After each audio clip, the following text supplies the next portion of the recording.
bakar, diabetes tipe 2.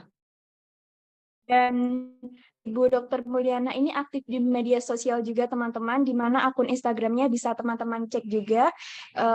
Klik saja @kliknutrisi_Dr. Mulya SPGK. Nanti mungkin teman-teman bisa dilihat juga di bagian chat, akan di-share juga ya untuk media sosialnya. Oke teman-teman, yang selanjutnya sebelum beranjak kepada materi, saya akan menjelaskan terlebih dahulu materi yang akan dibawakan oleh Ibu Dr. Mulyana Daya di sini, di mana untuk materinya ini adalah diet genetik atau genomic diet, adalah pendekatan nutrisi yang dipersonalisasi berdasarkan hasil tes DNA. Dalam diet ini, informasi genetik individu digunakan untuk menentukan jenis makanan dan nutrisi yang paling sesuai dengan kebutuhan tubuh mereka. Pendekatan nutrisi yang dipersonalisasi ini didasarkan pada pemahaman bahwa genetik individu dapat mempengaruhi cara tubuh memetabolisme makanan dan nutrisi tertentu dengan memahami bagaimana genetik individu mempengaruhi sebuah metabolisme. Penggunaan nutrisi tertentu dapat dioptimalkan untuk memaksimalkan suatu manfaat kesehatan. Jadi itu untuk ulasan singkat tentang genomic diet yang akan dibawakan oleh Ibu Dr. Mulyana Daya. Dan untuk selanjutnya waktu dan tempat saya persilahkan kepada baik, terima kasih. Saya izin share screen ya materinya ya. Baik Bu, dipersilahkan. Oh, sorry.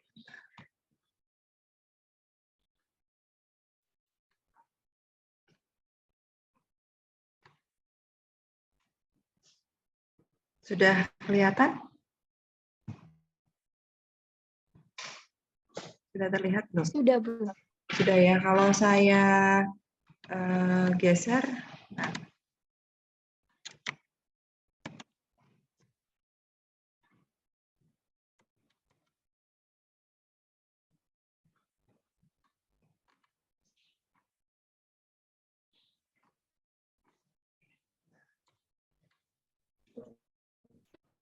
Ini sudah digeser Bu.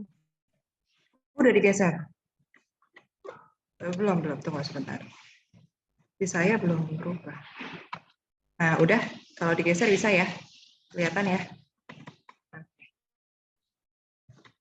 Saya izin mulai ya, Mbak Citra ya. Oke, perkenalkan nama saya Dr. Mulyana Daya. Terima kasih atas kesempatannya untuk bisa bergabung dalam komunitas ini. Hari ini saya diberikan kepercayaan untuk berbicara tentang sesuatu bisa dibilang mungkin yang belum awam lah ya, gitu ya, istilahnya tentang genomic diet. Genomic diet itu secara istilah itu adalah diet yang disesuaikan dengan pemeriksaan genetik kita. Ya, tetapi di sini kita khususkan bahwa genomic diet untuk anak dengan autism spectrum disorder. Ya, kalau kita berbicara tentang anak-anak ya, saya sih tidak pernah. Saya intinya saya beberapa pasien saya itu adalah pasien-pasien dengan anak autism. Ya, salah satu yang saya sering temui pada anak-anak dengan anak berkebutuhan khusus ini adalah salah satunya masalah tumbuh kembang, terutama adalah masalah di kembangnya, gitu ya. Dan tidak sedikit dari mereka itu mengalami masalah nutrisi. Masalah nutrisi seperti apa? Seperti misalnya obesitas, kemudian kekurangan gizi seperti itu. Karena memang tidak bisa dipungkiri bahwa pada titik tertentu anak itu memiliki golden period, terutama di 1000 hari pertama kehidupannya, yaitu dari tumbuh kembangnya ini yang perlu kita perhatikan. Baik itu anak-anak yang biasa ataupun anak-anak dengan special needs, gitu ya. Kalau kita berbicara tentang tumbuh kembang itu sendiri kan kita berbicara tentang quantity, yaitu proses bertambahnya ukuran atau dimensi itu bertambahnya sel-sel dan bertambah besarnya sel-sel tersebut. Jadi biasanya kalau kita ngomongin satu isinya orang dewasa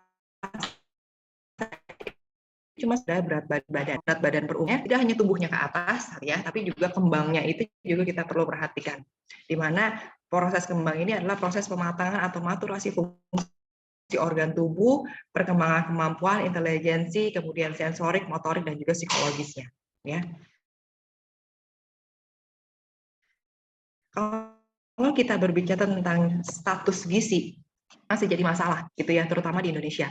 Status gizi yang pertama, dan ini masih menjadi alarm untuk pemerintahan Indonesia, yaitu stunting. Ya, dari status gizi Indonesia di tahun 2021 itu dari tahun 2019 ke 2021 tuh angka stunting sebenarnya berkurang dari 26,9 ke 24,4%, tapi masih di atas 20%. Kategori WHO itu harus di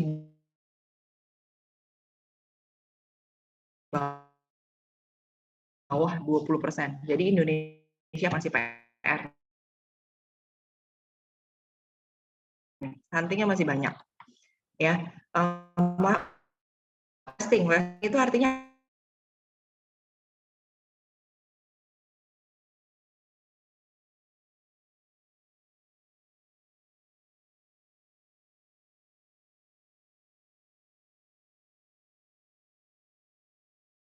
obesitas. Bahkan dari data Riskesdas 2018, 1 dari 5 anak-anak Indonesia itu mengalami obesitas. Itu 2018. Tapi kemudian kalau teman-teman dengar nih ya, di Ikatan Dokter Anak Indonesia kemarin 2023, kasus diabetes pada anak meningkat 70 kali lipat. Pernah dengar nggak? Dan itu ternyata fakta. Dan faktanya itu disebabkan karena apa? Salah satunya dari obesitas pada anak-anak yang memang dari selama kita perjalanan pandemi itu luar biasa meningkatnya, anak-anak obesitas. Kalau dulu selama saya praktek ya, mungkin 50-50. Anak-anak yang stunting, anak-anak yang kurus gitu ya, 50%, 50% anak-anak yang dengan obesitas. Tapi sekarang yang sering kali saya temui, itu anak-anak dengan obesitas justru lebih banyak, dan stunting. Ya, lucunya adalah, bukan lucunya, tapi mengkhawatirkannya, ya, ketika anak-anak obesitas itu datang, bukan hanya dengan obesitas saja, gitu, tapi dengan tambahan penyakit lainnya. Itu masih anak-anak loh, ya.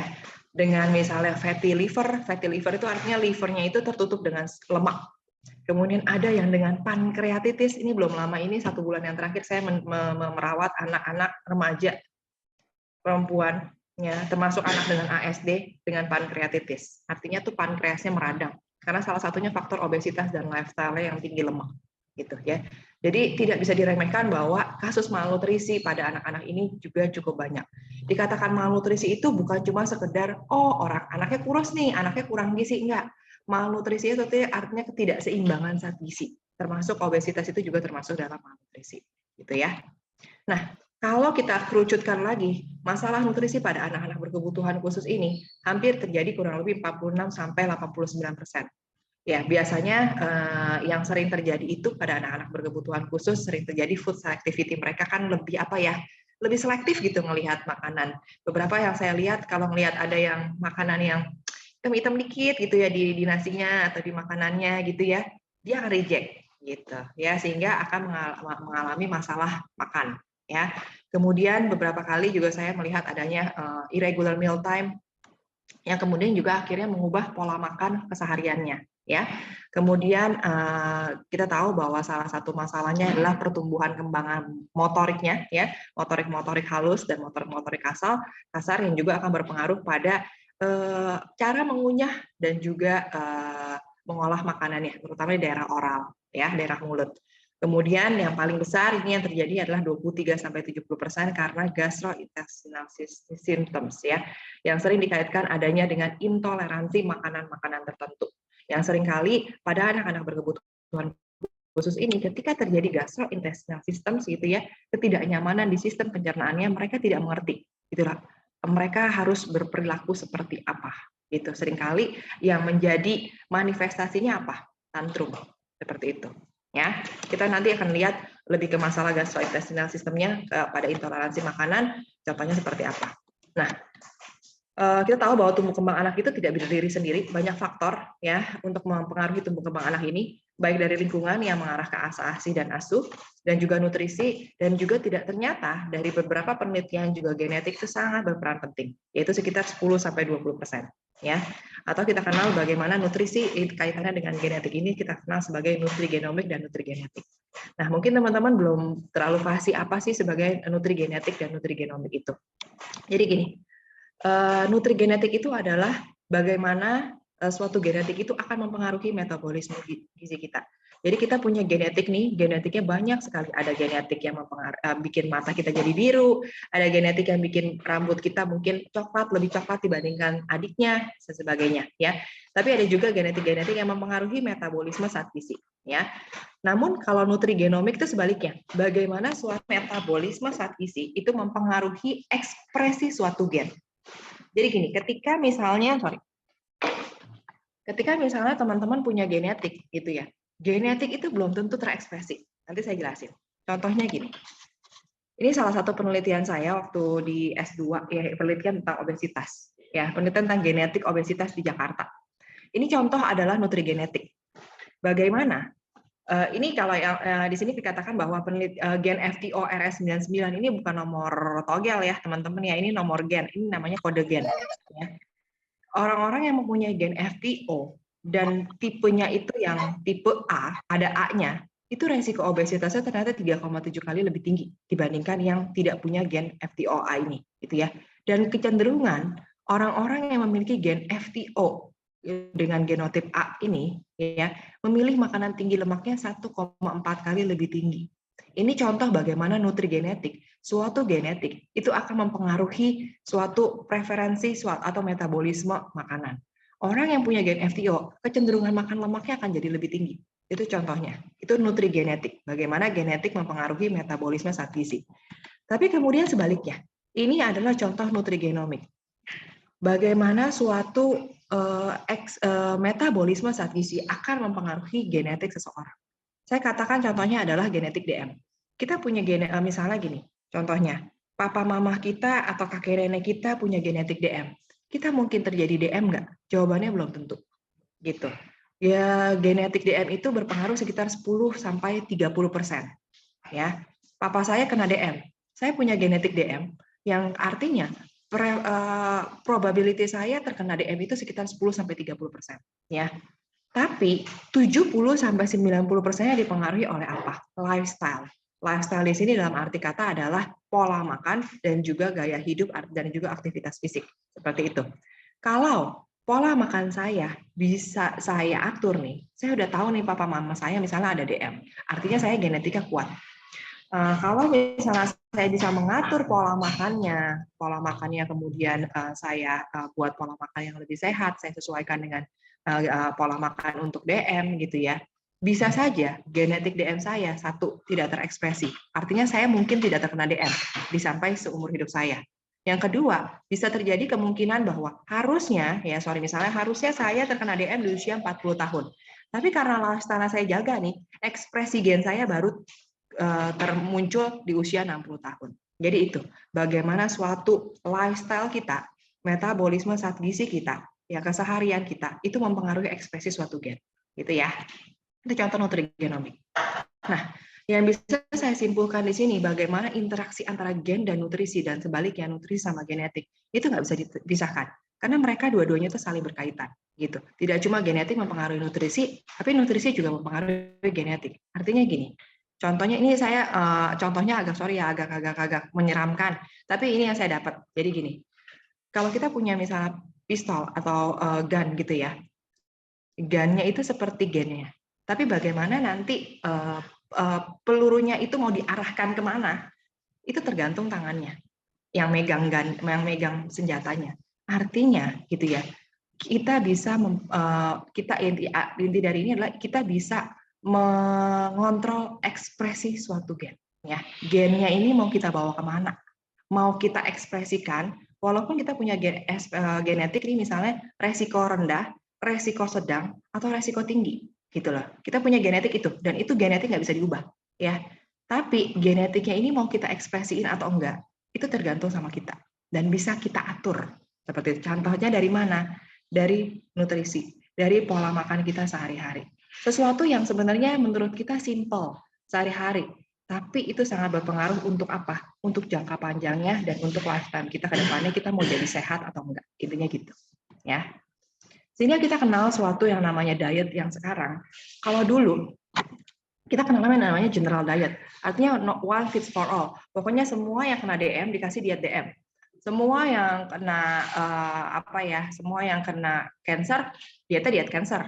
Semua yang kena ginjal, pokoknya diet ginjal, pokoknya udah satu paket dietnya kayak gitu ya.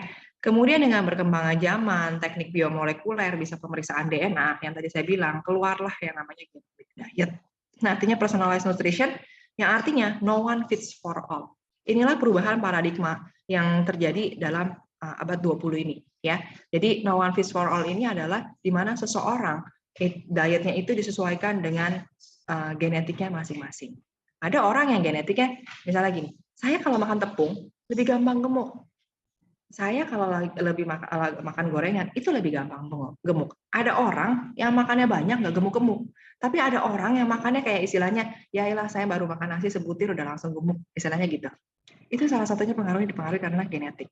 Oleh karena itu, kita kenal namanya genomic diet ini adalah diet yang disesuaikan dengan genetik seseorang. Dan yang menariknya adalah bahwa genetik seseorang itu tidak akan berubah. Gitu. Jadi genomic diet itu bisa berlaku untuk anak-anak dari usia bahkan dari kehamilan, anak-anak bahkan sampai usia tua itu bisa diperiksa dan tidak akan berubah, gitu ya. Nah, ini kenapa genomic diet? Satu, karena pemeriksaan genetik itu diagnosanya presisi, gitu ya, presisi. 100% diagnosanya, 99,9% itu diagnosanya presisi, tepat, baik secara sensitivity maupun sensitivitas. Ya, once for a lifetime yang tadi saya katakan, satu kali seumur hidup, dan yang tentunya kita mengeluarkan genomic diet, pemeriksaan genetik itu bukan cuma sekedar dari trial-trial, tapi dari evidence based yang sudah berpuluh-puluh tahun. Kemudian bahkan ada asosiasinya secara internasional, yaitu Genome Wide Association Study, ya GWAS namanya. Kemudian dan ini yang tadi saya katakan bisa berlaku secara universal, baik dari anak-anak sampai usia tua, dan yang pasti sifatnya personalized dan juga tentu ada guidance dari ahli, dan juga sifatnya itu lebih sebagai preventif, gitu. Bukan hanya sebagai diagnostik, gitu ya, tapi juga sebagai preventif. Nah, kita balik ke topik kita, yaitu bagaimana sih sebenarnya kita harus mendesain diet untuk anak-anak dengan kebutuhan khusus ini. Ya, saya lebih suka mengatakan anak-anak spesial karena memang mereka dilahirkan secara setiap anak itu spesial, gitu ya. Dietnya itu banyak banget. Yang apa sih istilahnya topik-topik diet untuk anak special need ini banyak banget. Tapi saya akan mengkhususkan 3 ini yang paling banyak. Ya, yang seringkali mungkin teman-teman dengar anak-anak dengan special need itu harus didietkan free gluten, harus didietkan free susu, free kasein maksudnya. Bahkan ada beberapa yang saya temui di poli saya gitu ya, anak tersebut didietkan keto diet. Pertanyaannya apakah semua anak-anak kebutuhan khusus ini sama dietnya gitu kan? Apakah semua anak itu harus didietkan gluten free, kasein free, dan keto diet? Jawabannya nanti kita lihat. Oke, ini contohnya. Yang pertama gini, ini kita ketika anak datang gitu ya, untuk menilai dietnya itu seperti apa sih gitu ya. Kita lihat dulu status gizinya seperti apa. Anak ini statusnya apakah obesitas, apakah anak ini statusnya underweight, apakah anak ini statusnya stunting, atau anaknya status ini sebagai berat badan normal. Untuk menentukan apa? Menentukan kalorinya gitu ya. Kalori hariannya harus berapa ya. Mungkin teman-teman udah ngerti bagaimana mengukur status gizi anak itu memang beda sama orang dewasa. Kita harus pakai flow chart ya. Contohnya dari indeks massa tubuh ini. Misalnya nih, berat badan anaknya usianya 10 tahun, beratnya 40 kilo, tinggi badannya 130 gitu ya. Jadi nanti kita akan ukurnya indeks massa tubuhnya dulu. Indeks massa tubuhnya itu diukur dari berat badan dibagi tinggi badan kuadratnya ya. Jadi misalnya berat badannya berapa? 40 dibagi tinggi badan kuadratnya dalam meter. 1,3 dibagi 1,3. Dapatlah 29,6 nih. Kemudian nanti dimasukkan di dalam chart ya. Chartnya namanya chart WHO ya. Cari yang indeks massa tubuh kilogram per meter persegi ya. Kemudian nanti dimasukin nih 29,6. Kemudian di usia 10 tahun, wah, lihat nih. Kalau status gizinya masih yang di hijau, di minus 1 sampai 1 itu status gizi anaknya itu normal. Kalau di 1 sampai 2 yang atas itu berarti udah overweight, berat badan lebih. Kalau yang di kuning yang di bawah ini ya, itu artinya udah berat badan kurang ya. Beresiko malnutrisi, beresiko berat badan gizi kurang. Kalau yang di 2 sampai 3 yang merah ini atau ke atasnya itu sudah termasuk obesitas. Kalau yang 3 ke bawah ini yang merah nih, itu udah masuknya gizinya gizi buruk. Jadi, saya selalu ngajarin ke orang tua yang datang ke poli saya membawa anak dengan masalah status gizi, saya selalu ngajarin, ibunya harus ngerti cara plotting status gizi anaknya supaya bisa dipantau tiap bulannya, gitu. Nggak mungkin tiap bulan dia harus datang misalnya ke dokter anak atau dokter gizi atau ke puskesmas untuk cuma ngeplot anaknya segisinya seperti apa sih. Ibunya harus bisa belajar di rumah untuk tahu seharian itu anaknya seperti apa.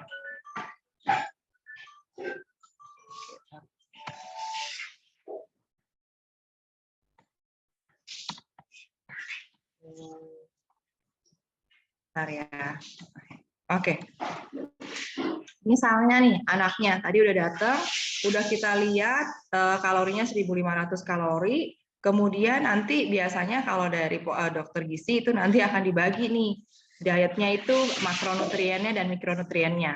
Nah ini biasanya yang kita modifikasi nih, karbohidratnya, lemaknya atau proteinnya kira-kira dapatnya seberapa. Ini nanti urusannya dokter gizi lah. Tapi kurang lebih gambarannya anaknya itu harus mendapatkan gizi yang seimbang, gitu ya. Nah, kemudian kita akan masukkan kalau anaknya misalnya periksa genetik misalnya. Ternyata nih misalnya si anak A ini pas diperiksa genetik, nanti contoh tampilannya seperti ini. Ya. Bapak Ibu nggak usah bingung, karena nanti ini yang akan menginterpretasikan itu adalah dokter yang bisa menginterpretasikan genetiknya. Gitu ya.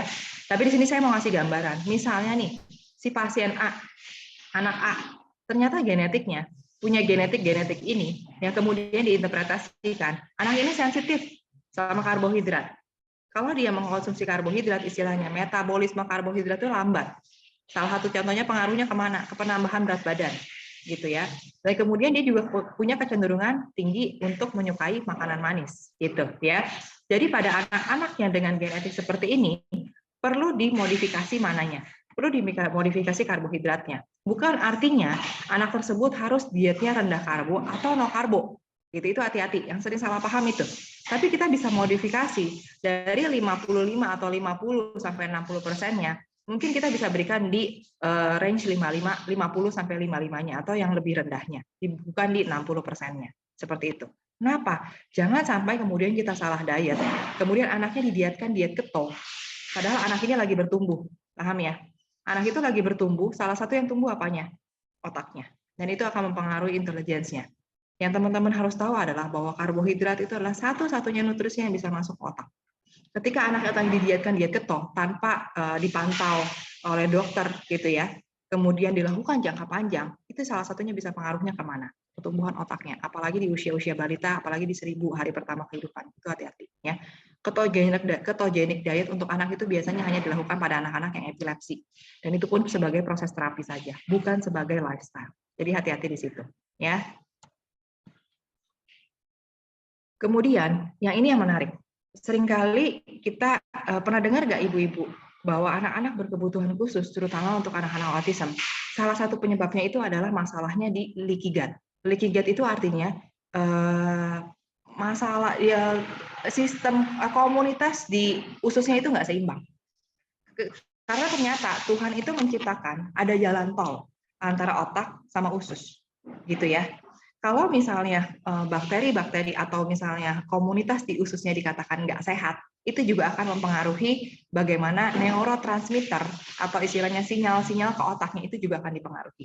Itu sering menjadi teori kenapa anak-anak ini bisa menjadi autism, ya. Karena gini. Jadi ketika kita mengkonsumsi, dikatakan ketika terjadi leaky gut itu artinya kebocoran usus ya. Itu yang disebabkan karena makanan-makanan tertentu gitu ya. Itu akan merangsang beberapa hormon-hormon atau senyawa-senyawa seperti serotonin, GABA dan dopamin gitu ya. Dan bahkan dikatakan bahwa di sel usus kita namanya enterochromaffin cell itu adalah yang paling aktif untuk mengaktifkan serotonin. Bapak Ibu tahu nggak serotonin itu hormon yang membuat kita rasanya happy gitu. Ketika kita serotoninnya tinggi gitu ya, orangnya menjadi lebih happy, moodnya lebih bagus seperti itu. Tapi yang terjadi pada anak-anak dengan anak kebutuhan khususnya ini adalah autism, yang sering dikaitkan itu adalah terjadi hiperserotoninemia. Sehingga mereka menjadi serotonin itu tumpul, sinyalnya itu tumpul, gitu. Dikatakan seperti itu. Dan pada makanan-makanan tertentu itu dikatakan merangsang hormon serotonin di usus, ya, dan kemudian akan mengacaukan sinyal neurotransmitter ke otak. Itu yang sering menjadi dasar pemikiran terjadinya gangguan autism pada anak-anak, gitu, ya. Sehingga yang harus kita cegah apa? Yang harus kita cegah ketika terjadi hal-hal seperti itu adalah mencegah makanan-makanan yang semakin merangsang serotoninnya itu semakin tinggi. Ya, makanan apa itu nanti kita lihat. Salah satu contohnya itu adalah yang sering kita dengar adalah gluten, gitu ya. Gluten itu produknya dari apa sih? Gluten itu produknya utamanya dari gandum, dari oat, gandum-ganduman, gitu. Itu dikatakan tepung itu tinggi gluten, ya. Nah ternyata Bapak Ibu, beberapa memang ada pemeriksaan yang namanya IgG sensitivity, ya. Tapi IgG sensitivity itu bisa dikatakan lebih ke sistem imunitas, gitu ya, dan pemeriksaannya itu false positive cukup tinggi. Tapi kemudian dengan berkembangnya teknologi kita bisa memeriksa gluten intolerance pada seseorang, bahkan dari anak-anak itu secara genetik, yaitu ada gennya namanya gen HLA, istilahnya gitu. Dan orang-orang yang punya gen ini, yang dengan variasi ini, Bapak Ibu nggak usah pusing. Pokoknya ada orang-orang yang punya genetik ini dengan variasi ini, ya, itu akan lebih gampang ngenalin si gluten ini nih sebagai sesuatu yang kompetitor, ya, di reseptor glutennya. Sehingga anak-anak ini nantinya menjadi intoleransi terhadap gluten, ya. Sehingga di pencernaannya itu nantinya dia nggak bisa mencerna gluten secara maksimal.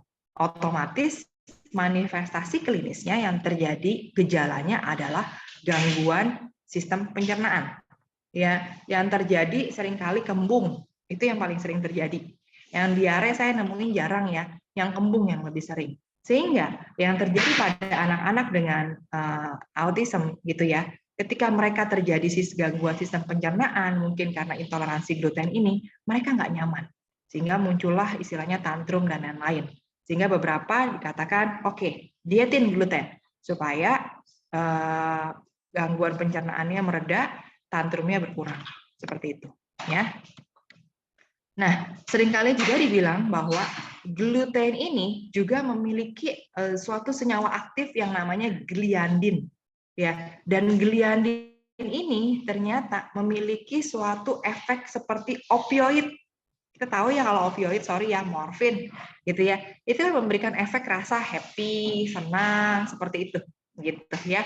Dan tingginya gluten gitu ya pada suatu makanan gitu ya, pada orang-orang tertentu yang sensitif dan intoleransi terhadap gluten, gliadinnya ini akan istilahnya memicu opioid tadi gitu ya menjadi berlebihan sehingga menjadi hiperaktif dan seperti itu, ya. Nah, kemudian makanan lainnya yang seringkali kita isukan untuk pasien-pasien dengan anak-anak ASD ini adalah free susu, ya, free kasein. Atau kenapa? Karena yang dikhawatirkan itu adalah intoleransi laktosa. Karena memang di susu sapi itu kan laktosanya pasti ada, gitu ya. Yang nggak ada laktos itu susu-susu kacang, gitu ya. Tapi ternyata intoleransi laktos itu bisa kita cek juga secara genetik. Cek genetiknya itu maksudnya gini, ada orang yang intoleransi laktosanya itu rendah, ada orang yang genetik intoleransi laktosanya itu resikonya sedang, ada orang yang intoleransi laktosanya itu tinggi, itu bisa kita cek secara genetik. Jadi kategorinya ini saya intoleransi laktosanya atau intoleransi glutennya rendah, jadi kalau ini yang tinggi ya, yang tinggi, yang sedang, apa yang rendah, gitu. Nanti keluarnya hasilnya seperti itu, ya. Karena kalau orang-orang yang punya genetik intoleransi tinggi, artinya dia harus hati-hati mengkonsumsi dairy product yang ada susu, yang ada laktosanya. Intinya produk dari susu hewani. Kenapa? Karena bisa terjadi leaky gut tadi, gitu ya. Di beberapa jurnal dikatakan pada orang-orang yang memiliki intoleransi laktosa tinggi, gitu ya, itu harus membatasi konsumsi laktos dari susu sapi, ya, produk-produk susu, kurang lebih 200 ml susu sapi secara total harian. Memang intoleransi laktos itu biasanya kita pengaruhi dari secara simptomatik, gitu ya. Berdasarkan dosis. Kadang-kadang ada pasien saya yang saya challenge test. 300 mili kembung atau diare, oke, kurangin 200 mili. 200 mili kembung, kurangin lagi 100 mili. 100 mili kembung atau diare, udah nggak usah minum susu sapi gitu ya. Tapi cari penggantinya supaya anak-anak ini kebutuhan nutrisinya juga tercukupi gitu ya. Jadi dengan pemeriksaan genetik kita bisa paham kita ini punya genetik intoleransinya itu rendah, sedang atau tinggi, sama seperti gluten tadi. Nah, salah satu dikatakan penyebab intoleransi laktosanya itu juga dipengaruhi oleh genetik si sapi gitu ya. Kenapa? Karena sapi juga punya genetik gitu ya. Genetik dikatakan susunya itu mengandung genetik yang A2 protein sama genetik yang A1 A2, campuran A1 A2. Ternyata sapi yang punya genetik A1 A2 itulah yang menyebabkan kita intoleransi laktosa. Kenapa? Karena sapi yang memiliki protein A1 A2 ini itu akan memproduksi senyawa BCM7 yang kemudian akan menyebabkan sulit untuk mencerna laktosa tadi dibandingkan protein A2 ini.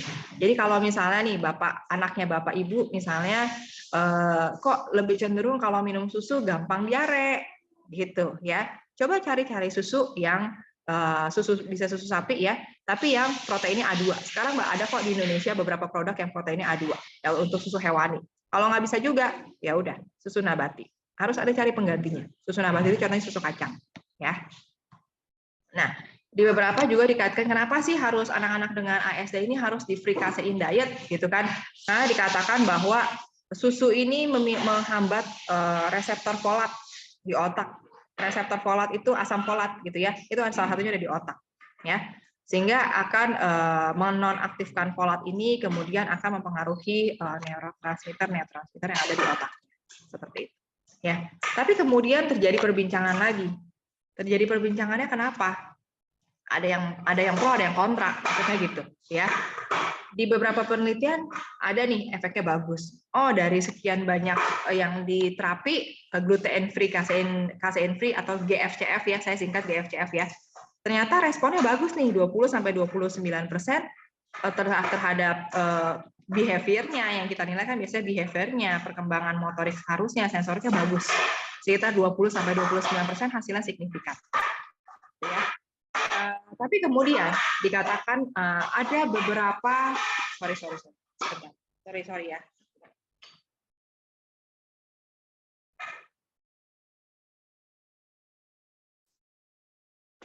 Tapi kemudian ya di beberapa penelitian gitu ya dinilai ada beberapa hal yang perlu diperhatikan. Salah satunya adalah efek samping dari GFCF ini, gitu ya. Di beberapa ditemukan adanya malnutrisi. Anaknya jadi kurang gizi, gitu ya. Itu yang paling banyak, gitu ya.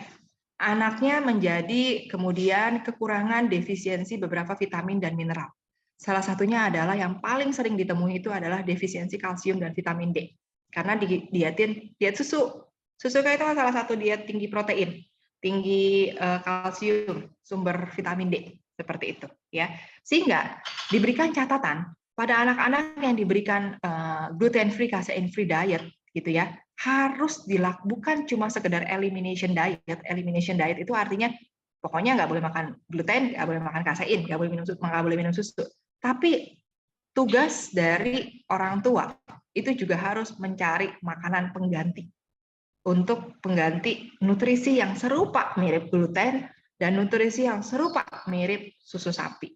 Seperti itu. Harus mencari makanan penggantinya supaya anak ini tidak kekurangan vitamin dan mineral tertentu yang efek jangka panjangnya akan mempengaruhi status gizinya ke arah bisa stunting, underweight, berat badan kurus seperti itu. Ya, atau bahkan bisa juga obesitas, ya.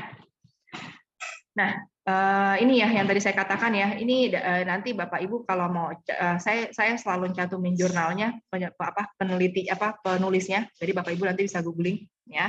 Ini dikatakan oleh Baspinar dan kawan-kawan ya. Boleh saja dilihatkan dengan gluten free dan juga casein free. Tapi ingat, harus dimonitoring. Monitoring apa? Salah satu efek sampingnya ke arah status gizi anak. Karena yang tadi saya bilang, seringkali terjadi decrease bone mineral density. Anak itu jadi lebih gampang patah tulang. Dan itu terjadi. Gitu ya.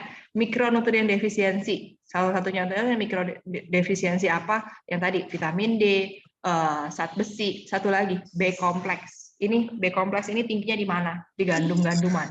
Ya. Kemudian nggak bisa dipungkiri bahwa gluten free diet itu cost-nya tinggi. Setuju atau tidak? Bapak Ibu jawab sendiri ya, tapi itu memang cost-nya tinggi ya. Kemudian high level homocysteine ya, karena ya salah satu yang mengontrol homocysteine ini adalah B kompleks ya. Dan kalau didietkan diet free gluten, biasanya B kompleksnya juga akan cenderung resiko defisiensi sehingga homocysteine itu tinggi. Homocysteine itu buat apa sih? Kalau misalnya nih ada beberapa yang dibilang kalau mau nggak sakit jantung harus konsumsi yang tinggi gandum, oat seperti itu ya, karena memang homocysteine ini nanti pengaruhnya ke istilahnya resisten ke pembuluh darah seperti itu ya, sehingga resiko ke arah stroke jantung itu lebih tinggi. Nah, ini yang terjadi yang juga kita harus pikirkan, dan ini nggak bisa dianggap remeh. Social isolation. Seringkali nih di suatu pesta gitu ya, ketika anak-anak lain bisa makan kue, bisa minum susu, bisa mengkonsumsi keju yang dia suka gitu ya, kemudian anak-anak ini, kamu nggak boleh makan ini, kamu nggak boleh makan itu, yang kemudian secara psikologi sebenarnya mereka juga ikut terpengaruh ya, hanya karena diet tersebut. Nah, terus kemudian dikatakan juga ini oleh Keller dan kawan-kawan ya, kalau Bapak Ibu ingin melakukan gluten free dan casein free diet, dikatakan dengan catatan, pastikan dulu bahwa anak itu benar-benar mengalami intoleransi atau alergi terhadap gluten dan kasein tersebut. Kalau enggak, dikatakan enggak usah. Gitu. Karena yang tadi saya bilang, setiap anak itu spesial. Spesialnya bukan cuma sekedar behaviornya dan pertumbuhan kembangnya, tapi juga salah satunya spesialnya secara genetiknya. Gitu ya. Apakah anak ini intoleransi gluten intoleransi glutennya resiko rendah, sedang atau tinggi? Kalau intoleransi glutennya tinggi, silahkan gitu dilakukan free gluten. Tapi kalau intoleransi rendah, kemudian secara simptom juga nggak ada perbaikan, kan biasanya kalau misalnya terapi untuk anak-anak SD itu dalam satu tim ya, ada tim psikologinya yang pasti, tim tumbuh kembangnya, tim nutritionistnya mungkin, atau dan tim fisioterapinya dan lain-lain, itu mereka biasanya dalam satu tim akan membicarakan kalau memang diperlukan gluten free, dipantau tuh 3 bulan pertama efeknya gimana. Efeknya memang bagus, oke, dilanjutkan, silakan. Ya, tapi kalau misalnya efeknya justru enggak membaik dalam beberapa fase, gitu, biasanya mulai dipertimbangkan. Ya, jadi itu yang bisa saya simpulkan adalah bahwa setiap diet itu no one fits for all. Ya, dengan genetik itu kita bisa tahu bahwa metabolisme zat gizi kita itu apakah resikonya rendah, sedang, atau tinggi. Gitu ya. Nah, itu nantinya akan mempengaruhi ke arah kesehatan kita pada jangka panjangnya. Ya. Nah, saya di sini juga ingin mengajarkan untuk ketika anak-anak itu misalnya terdeteksi, oh ternyata saya intoleransi nih sama gluten, intoleransi sama laktos. Yang perlu teman-teman Bapak Ibu perhatikan adalah nutrition fact-nya itu juga perlu dipelajarin. Bagaimana cara mempelajari nutrition fact-nya supaya anak-anak ini nanti ke depannya juga bisa mandiri memilih makanan-makanan yang pas untuk badan dia. Salah satunya adalah belajar dilihat nutrition fact di makanan. Ya, contohnya gini. Ini secara keseluruhan. Ya, kita lihatnya kalorinya dulu. Ya, kemudian kita pasti nanti akan dicantumkan fatnya berapa, kolesterolnya berapa, karbohidratnya berapa, seratnya berapa, vitamin mineralnya berapa. Ini ada footnote. Nah, yang perlu diperhatikan biasanya footnote-nya nih akan mencantumkan alergen tertentu, gitu ya. Nah, dikatakan kalau misalnya nih dia di sini ada daily value-nya ya, kalau dia kurang lebih 5% atau less, itu berarti dia kategorinya low nih, gitu. Tapi lihat nih, fatnya 18%, lumayan nih, lumayan gede sebenarnya. Sugar-nya 5 gram dalam 250, ini tergolong kecil sebenarnya. Tapi kalau kita lihat vitaminnya nih, yang perlu dilihat vitaminnya. Kalau dia kategori vitaminnya 20% or more, gitu ya, itu kategorinya termasuk lumayan tinggi, gitu ya. Jadi dilihat-lihat seperti itu, ya. Nah, yang perlu diperhatikan di sininya nih, kalau produk yang bagus, dia akan mencantumkan laktosnya berapa, gitu. Kalau dia produknya bagus, dia akan mencantumkan nih, hati-hati ada zat alergen tertentu. Nah, ini salah satu contoh produk yang nggak bagus nih sebenarnya, karena dia tidak mencantumkan apakah ada konten alergen tertentu, intinya gitu. Ya. Tapi yang di sini ditulis nih, laktosnya 0 gram. Nih, per 100 milinya, ini untuk satu paketnya, untuk satu boxnya ini 250 mili.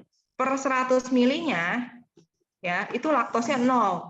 Artinya di dalam produk ini itu tidak ada laktos. Artinya anak ini kalau intoleransi laktos, anak ini boleh mengkonsumsi produk ini, gitu ya. Dikatakan low laktos itu biasanya kalau laktosnya itu cuma 1 gram per 100 gram atau 100 mili ya. Tapi kalau free laktos dia biasanya cuma 10 miligram. Ya, free laktos itu 10 miligram dibandingkan 100 gramnya ya. Jadi bisa dikatakan produk ini adalah free laktos. Nah, enggak cuma tadi kayak gluten, kasein. Nah, beberapa saya nemuin anak-anak ASD ini didietkan ketogenic diet ya. Di dalam genetik ini kita juga bisa lihat anak ini metabolisme lemaknya gimana sih, sensitif apa enggak nih sama lemak gitu ya. Kalau dia sensitif gitu ya, hati-hati apa, hati-hati untuk didietkan diet ketok gitu ya. Nah misalnya contohnya nih si A nih, si A ini tadi dilihat hasil genetiknya ternyata mempunyai resiko nih ke metabolisme lemak gitu ya, metabolismenya cukup sensitif secara genetik. Hati-hati kalau anak ini mau didietin keto, apalagi diet ketonya jangka panjang. Karena ketika anak-anak ini memiliki metabolisme lemak yang sensitif, artinya metabolisme lemak itu lambat, gitu. Lambatnya gimana? Ketika orang-orang yang nggak punya metabolisme lemaknya secara genetik nggak sensitif, gitu ya, dia ketika makan gorengan itu ya lebih cepat dibakar. Tapi kalau orang-orang yang punya genetik ini, metabolisme lemaknya sensitif atau lambat, gitu ya, ketika makan gorengan lama dipecahnya jadi energi. Artinya lebih gampang disimpan juga. Gampang disimpan jadi apa? Jadi massa lemak. Satu. Yang kedua, kalau massa lemak tinggal dibakar olahraga, gitu kan. Tapi kalau disimpannya ke yang lain, contohnya apa? Ke pembuluh darah. Kolesterol tinggi, trigliserida tinggi. Artinya resiko-resiko ke penyakit metaboliknya juga menjadi lebih beresiko. Hati-hati. Seringkali saya nemuin di polling itu ya, anak-anak dengan obesitas sudah terjadi apa? Fatty liver. Itu sering terjadi. Ya, bukan golongannya mild, moderate, tapi udah severe, fatty liver. Di beberapa ada yang terjadi apa? Pankreatitis. Gitu. Pankreatis, pabriknya lemak itu ada 3. Pankreas, lemak, pankreas, liver sama pankreas itu sama kantung pedu. Ketika ada gangguan metabolisme lemak, biasanya tiga organ ini yang akan terganggu, gitu ya.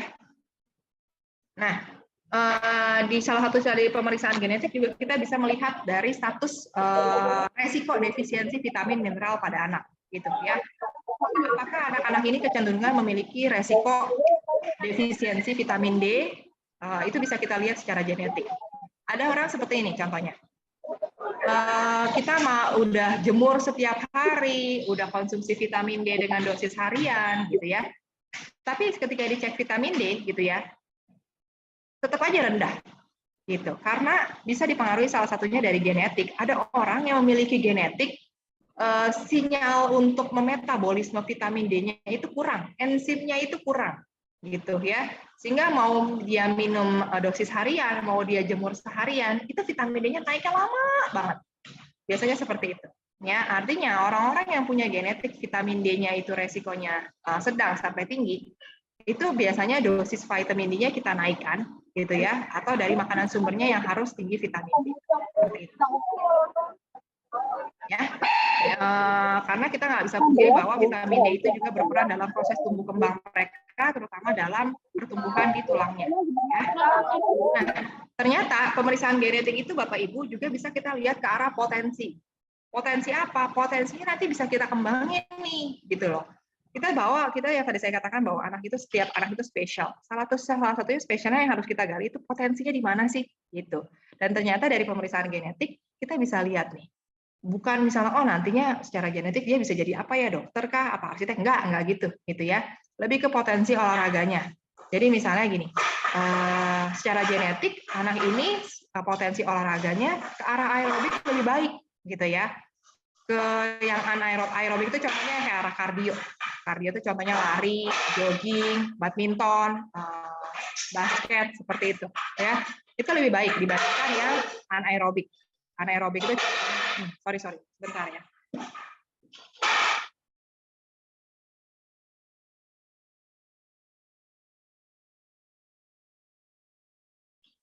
Ya, anaerobik itu contohnya seperti yang angkat berat seperti itu ya.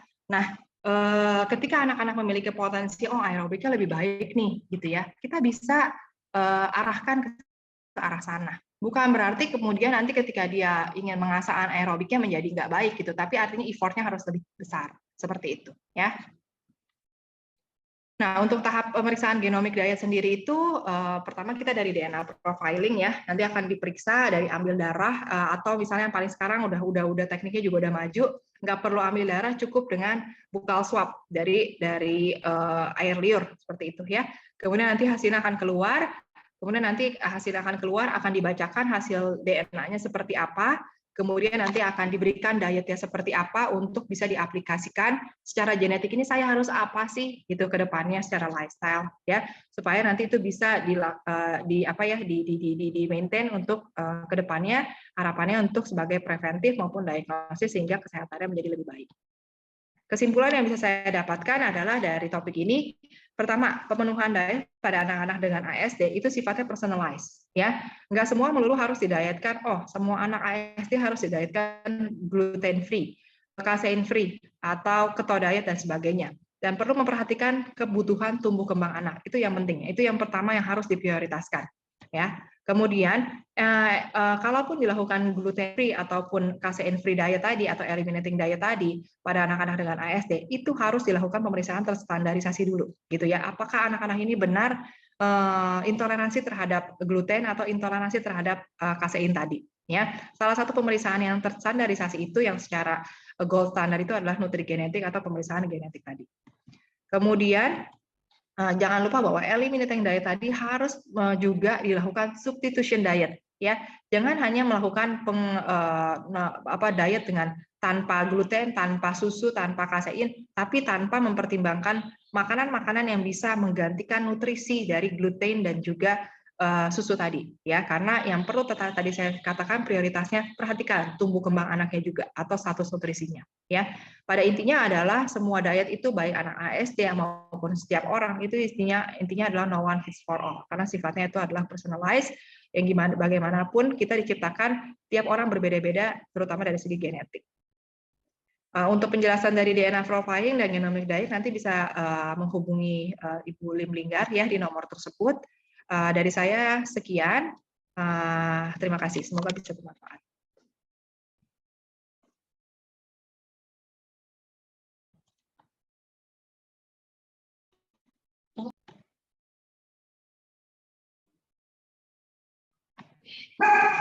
Terima kasih kepada Ibu Dr. Mulyana Daya yang telah menjelaskan secara detail tentang genomic diet, Ibu. Dan untuk sesi pertanyaan Ibu di sini sudah ada beberapa pertanyaan dari Bapak Ibu sekalian. Mungkin saya bacakan langsung ya. Untuk yang pertama itu ada dari Ibu Yulita Lea, itu tentang DNA. Di mana pertanyaannya, sayangnya tes DNA itu tidak bisa dicek kasein, yang bisa dicek adalah hanya laktosa ya dok. Karena kedua protein ini berbeda, laktosa lebih asosiasinya itu ke arah diare. Ini mohon masukannya dok seperti itu. Iya, betul. Karena memang di genetik itu tidak diperiksa tentang kasein. Tapi yang mau saya katakan intinya gini, kalau orangnya itu intoleransi laktosa, otomatis dia udah nggak bisa juga produksi kasein, gitu, ya. Jadi sebenarnya dengan intoleransi pasien-pasien yang dengan intoleransi laktosa, pada dasarnya juga intoleransi kasein. Maksudnya gitu. Karena di semua produk kasein itu pasti ada laktosnya, gitu. Karena kasein itu cuma ada di susu sapi, laktos juga cuma ada di susu sapi. Intinya seperti itu, ya. Kalau kasein itu adalah protein yang ada di susu sapi. Tapi kasein ini yang tadi saya katakan ini merangsang intoleransi laktosa, gitu. Jadi otomatis orang-orang yang intoleransi laktosa pasti intoleransi kasein, gitu, ya.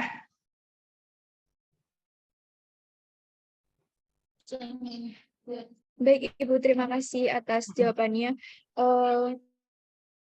Mungkin untuk Ibu Yulita Lea kalau ada menanggapi silahkan di drop di room chat ya Bu. Terus untuk selanjutnya di sini Ibu Yulita Lea itu bertanya lagi karena dalam mengambil bahan untuk tes DNA itu pada anak itu mengalami kesulitan Ibu Yulitalia ini. Dan karena tes DNA itu yang ada sekarang itu diambil dari saliva pada anak kecil itu sulit diambil, dan untuk tes DNA yang biasa dari itu dokter pakai itu apakah menggunakan air liur atau darah, Bu, Nah, biasanya? gini Bu, kalau dulu ya zaman saya masih penelitian gitu ya, itu kita ambil darah. Dulu itu ambil darah gitu ya, ada yang pakai rambut gitu ya, ada yang ambil darah gitu ya. Tapi sekarang dengan berkembangnya teknologi untuk ekstraksi DNA-nya itu bisa dari air liur atau bahkan dari bukal swab saja. Bukal swab itu gampang banget, nggak nyampe 5 menit, 1 menit aja nggak nyampe. Jadi misalnya gini, anaknya nanti hanya disuruh buka mulut seperti ini, nanti kemudian di pipinya itu, di pipi dalamnya itu akan disuap seperti dengan menggunakan kapas gitu ya, ada alatnya, disuap begini, 1, 2 gitu ya. Nanti kemudian ada alatnya tinggal dimasukin. Ini nggak nyampe 1 menit gitu ya. Dan memang ada persyaratannya di mana anaknya juga mulutnya harus bersih, jangan habis makan atau habis minum sesuatu gitu ya. Ntar dia habis makan permen atau apa kok swabnya merah gitu ya. Memang harus ada kondisi di mana sekitar 1 jam setelah makan atau 1 jam sebelum makan kemudian diswab. Swabnya cukup segitu dan itu bisa mendeteksi DNA-nya ya, karena memang DNA itu ada di mana-mana, ada bisa di rambut, sebenarnya di semua ini. Tapi yang bisa kita lihat nanti DNA-nya bagus itu salah satunya di darah, rambut, air liur, dan tadi swab tadi ya. Nanti kalau misalnya Ibu ada pertanyaan lagi nanti akan dipandu ya tadi oleh Ibu Linggar bagaimana teknisnya ya, tapi kurang lebih gambarannya seperti itu. Nggak harus dari darah, darah mah anak-anak bisa kejar nangis ya. Jadi itu tadi Ibu untuk jawabannya dari Ibu Dr. Mulyana Daya, Ibu Yulita. Dan untuk pertanyaan selanjutnya ini ada lagi Ibu dari Ibu Irmawati Tahir, di mana saya ingin bertanya berapa takaran makan nasi anak SD per hari, sedang yang saya tahu itu kalau anak SD itu harus dikurangi makan karbohidratnya. Seperti itu. Nah, ini menarik nih. Jawabannya bukan dikurangin ya, bukan dikurangin yang gimana, tapi harus dilihat karbohidratnya yang mana. Kalau ditanya apakah anak SD per hari itu makan nasinya harus berapa, saya nggak bisa jawab. Karena yang tadi saya katakan bahwa sifatnya personalized. Si anak A nih misalnya Bu, beratnya 30 kilo. Si anak B beratnya juga 30 kilo gitu ya, dengan umur yang sama. Itu makan nasinya belum tentu sama gitu ya, jumlah karbonya gitu ya. Karena nanti biasanya kita akan lihat ya, kalau orang yang udah periksa genetik, kita lihat sensitif gak nih sih sama karbo gitu ya. Misalnya nih ya, kalau udah periksa genetik ya, misalnya si A 30 kilo, si B 30 kilo. Si A punya genetik sensitif karbonya bagus nih, gitu ya, rendah istilahnya bagus. Yang satunya sensitif sama karbonya tinggi, gitu. Artinya dia sensitif dia sama karbo, terutama ke penambahan berat badan. Ya, artinya range karbo yang biasanya kita kasih untuk makronutrien itu sekitar 50-60%. Artinya si A ini yang genetik sensitif sama karbonya rendah, saya bisa kasih nih 60% dari total kebutuhan harian gitu ya. Tapi si B yang genetik karbonya itu sensitifnya tinggi, artinya metabolisme karbonya itu lambat dan resiko ke penambahan berat badannya juga lebih tinggi. Itu paling saya cuma kasih 50%. Tapi bukan saya dietkan rendah karbo, bukan di bawah 50%. Nah, itu memang hitung-hitungannya nanti dari 50%, dari total kalorinya berapa, nanti kemudian baru diimplikasikan kira-kira dia butuh kurang lebih berapa gram karbohidrat. Berapa gram karbohidrat itu nanti diaplikasikan harus berapa centong nasi per piringnya, per kali makan. Seperti itu. Karena tiap anak beda-beda, saya nggak bisa jawab. Gitu ya. Tapi yang harus yang perlu diperhatikan adalah bukan diet total karbo. Gitu ya, yang harus dikurangi. Pilah-pilah, Bu. Terutama apa?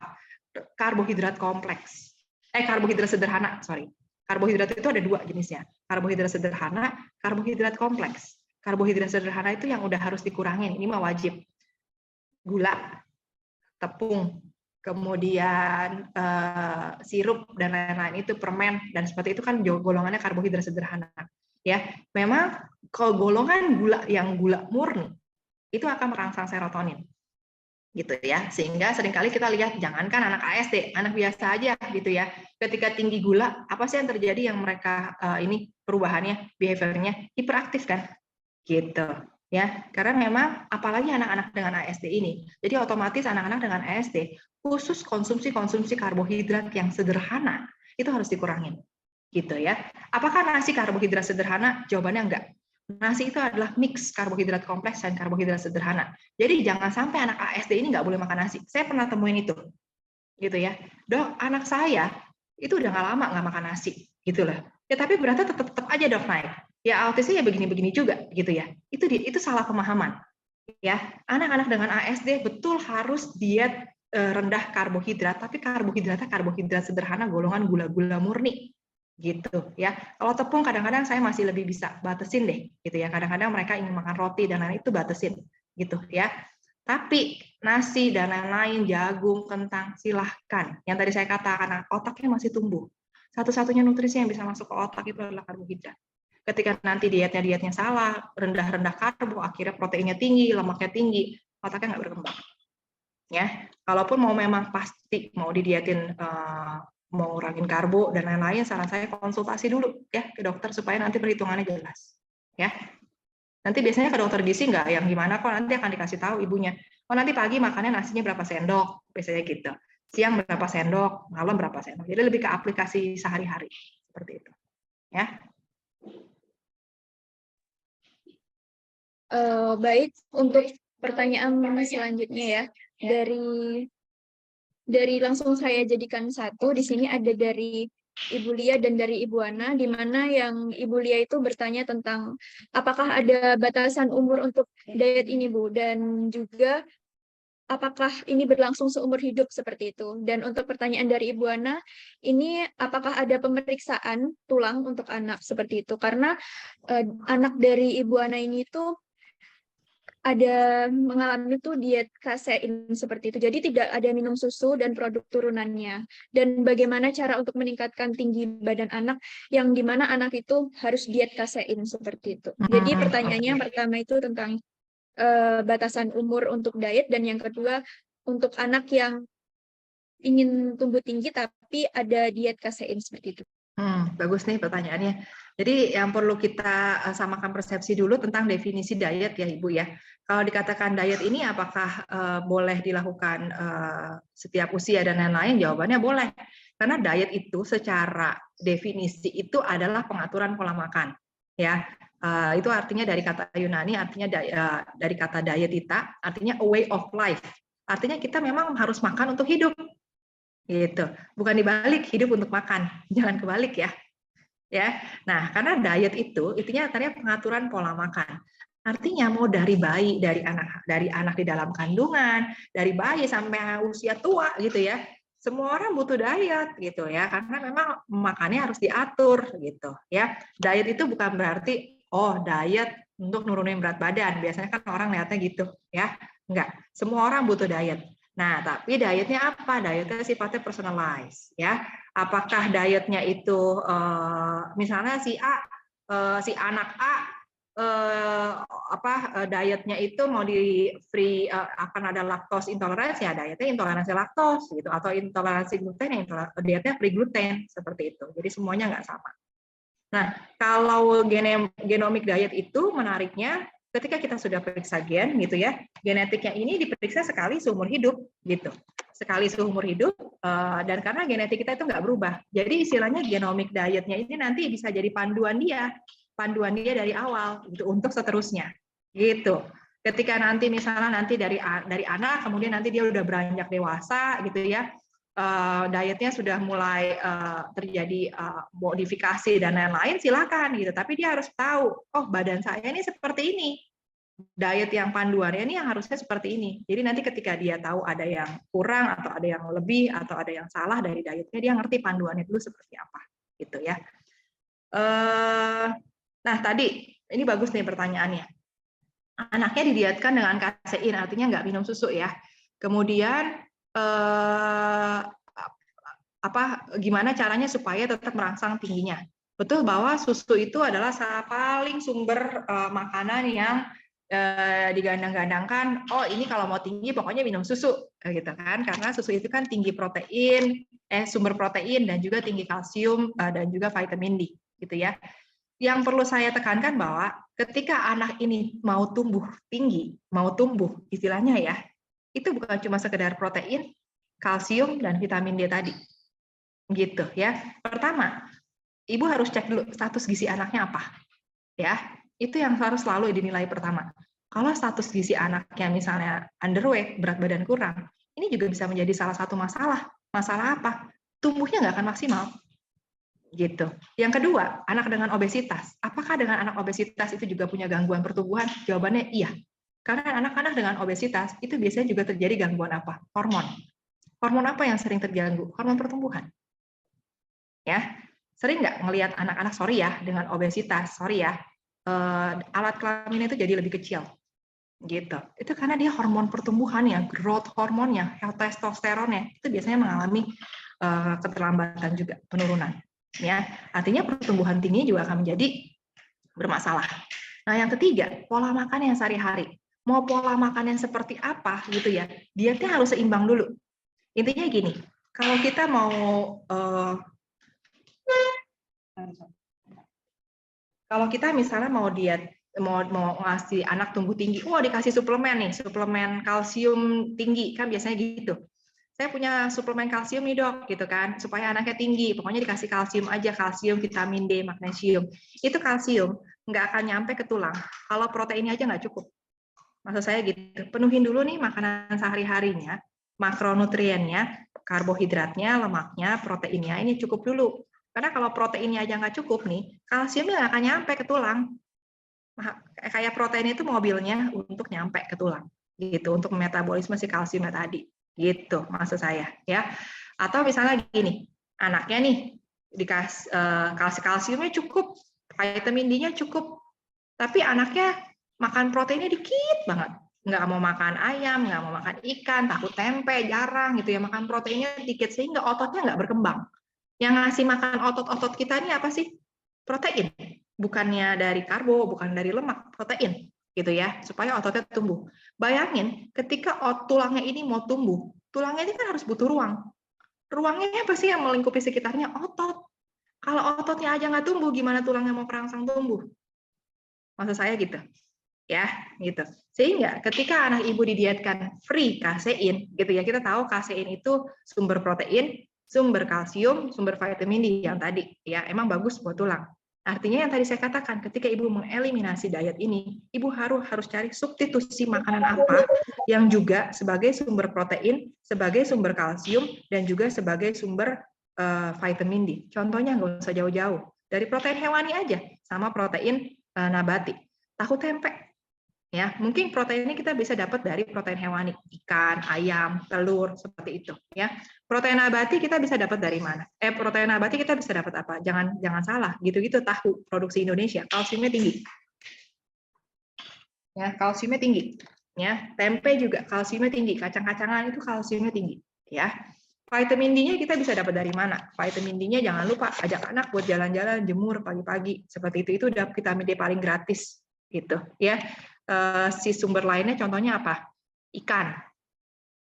Ikan itu udah satu paket tuh, kalsium, protein, vitamin D-nya ada, ya. Terutama ikan-ikan laut dalam. Paling murah meriah, dapat semuanya itu kalsiumnya tinggi. Ibu tahu ikan teri basah? Ikan teri basah tuh yang kecil-kecil, bukan ikan teri asin ya, ikan teri basah. Itu kan tulangnya kita bisa makan. Itu kalsiumnya tinggi banget tuh. Ya, artinya tetap harus dicari sumber makanan pengganti proteinnya, kalsiumnya, dan juga vitamin. Terutama kalsiumnya sih sebenarnya, karena kalsiumnya itu di susu memang cukup tinggi. Ya, kita harus cari sumber kalsium lain. Ya, contohnya tadi di ikan, ya, di tahu tempe, atau susunya susu soya. Susu soya itu artinya susu kacang. Cuma hati-hati, saya katakan pada yang anak-anak yang cowok, yang laki-laki. Itu juga kita nggak bisa sembarangan kasih susu soya banyak-banyak gitu, terlalu berlebihan gitu ya. Sesuai kebutuhan tapi jangan berlebihan. Kenapa? Karena soya itu kan seperti merangsang hormon estrogen ya, gitu. Kalau perempuan nggak apa-apa estrogen, tapi kalau laki-laki, apalagi anak-anak gitu kan, tinggi estrogen kan juga nggak bagus. Gitu. Nanti akan mempengaruhi ke pertumbuhan jenis kelaminnya juga. Gitu. Nanti penisnya jadi lebih kecil atau payudaranya bisa tumbuh seperti itu. Ya. Kalau nggak bisa juga, misalnya ada anak-anak yang picky eater, mau makan ayam aja susah, mau makan tahu tempe yang nggak doyan gitu kan, suplemen mau nggak mau harus suplementasi ya. Baik Ibu, terima kasih untuk jawabannya. Jadi itu tadi untuk Ibu Ana dan Ibu Lia jawabannya. Dan selanjutnya di sini ada pertanyaan lagi dari Ibu Nur Susan, ada dari Bapak Ian dan Ibu Nur Fitri. Yang pertama dari Ibu Nur Susan ini Bu, tentang bagaimana cara mengatur diet untuk anak autis autoimun, dan dari Bapak Ian ini tentang apa bedanya genomic diet dan diet-diet lainnya. Itu seperti itu. Mungkin bisa dijawab terlebih dahulu. Oke, jadi cara mengatur diet untuk anak autis dengan autoimun. Autoimun itu kan sebenarnya banyak faktor ya, banyak variasinya, bukan banyak variasinya. Ada autoimunnya yang ke arah manifestasinya ke arah kulit dan lain-lain gitu ya. Cuma memang pada intinya adalah anak-anak autis dengan autoimun itu tetap kita satu ya, tahu dulu kebutuhan kalorinya berapa. Dua, mau gimana pun anak autis dengan autoimun tetap harus dia diet itu diet seimbang dan lengkap. Artinya dia tetap harus ada tuh makronutriennya, karbohidratnya harus ada, lemaknya harus ada, proteinnya harus ada, vitamin mineralnya tercukupi dulu. Artinya status gizinya harus bagus dulu nih anak-anak autism dengan autoimun. Bayangin kalau misalnya dia udah dengan autism dengan autoimun gitu ya, terus berat badannya kurang gitu ya. Karena yang namanya daya tahan tubuh itu salah satunya dipengaruhi oleh status gizi. Nggak bisa dipungkiri bahwa anak-anak dengan malnutrisi daya tahan tubuh itunya akan lebih turun gitu ya. Autoimun itu istilahnya dia nggak punya antibodinya itu nggak cukup gitu loh, sehingga dia akan relatif lebih rentan, atau autoimun kayak antibodinya nyerang badan sendiri begitu ya. Artinya kalau sampai status gizinya aja malnutrisi terus dia autoimun, makin jelek nanti autoimunnya ya. Jadi penuhi dulu status gizinya dengan benar, penuhi kebutuhan lifestyle-nya, secara makronutriennya harus seimbang dulu gitu ya. Terutama biasanya saya perhatikan untuk anak-anak dengan autoimun itu proteinnya gitu ya. Karena mau bagaimanapun antibodi itu dibentuk dari apa? Dari protein. Proteinnya cukupi dulu gitu ya. Proteinnya cukupi dulu, makronutriennya cukupi dulu, kebutuhan kalorinya cukupi dulu, status gizinya perbaiki. Nanti pelan-pelan ya, memang saya nggak ngerti ya untuk autoimun ini nanti penyembuhannya gimana, itu nanti harus mungkin dari dokter anak ya. Tapi setidaknya dari nutrisi itu akan menunjang apa, setidaknya tidak perburukan gitu ya. Beberapa hal yang dikaitkan juga dengan pengobatan terapi autoimun itu adalah vitamin D. Di beberapa jurnal itu dikatakan bahwa anak-anak atau orang-orang yang defisiensi vitamin D itu akan lebih tinggi resiko terjadinya autoimun gitu ya, karena vitamin D ini diisukan juga berperan dalam proses pembentukan antibodi. Cuma ya, dari semua penelitian yang saya baca, pada intinya masalahnya orang-orang tuh semua juga defisiensi vitamin D gitu loh. Jadi semua orang-orang yang defisiensi vitamin D pasti semua related deh ke penyakit DM lah, ke penyakit autoimun lah, penyakit cancer lah, penyakit apalah gitu lah ya. Bagaimanapun intinya penuhi dulu makanan hariannya, makanan sumbernya. Kalau nggak bisa suplementasi gitu ya. Sehingga kita harus cek dulu nih kira-kira dari yang lifestyle kita sehari-hari kurangnya di mana gitu ya.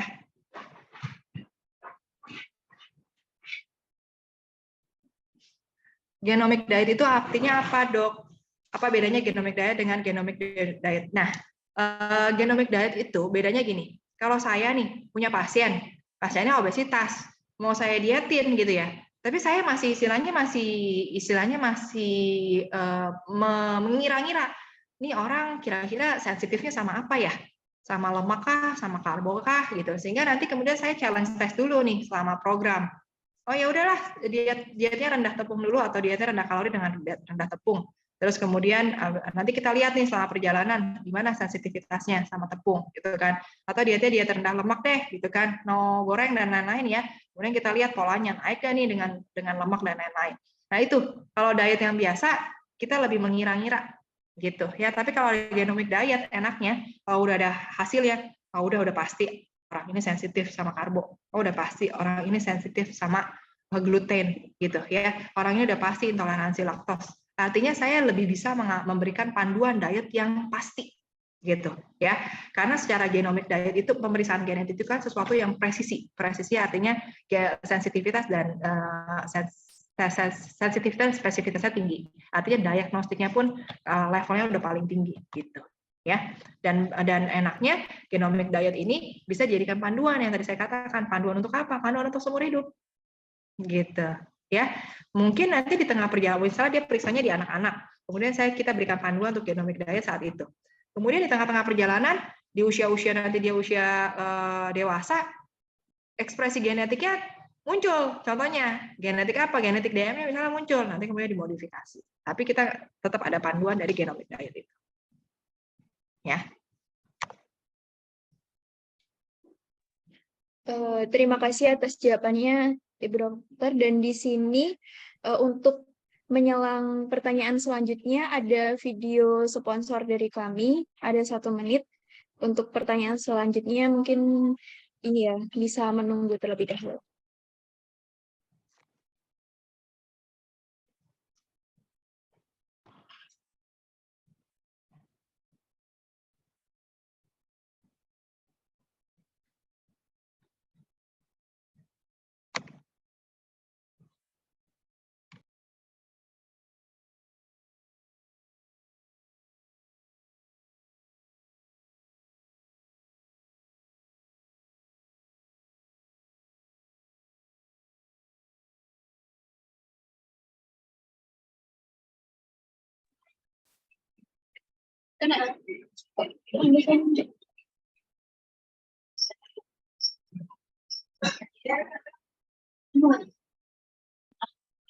Ada.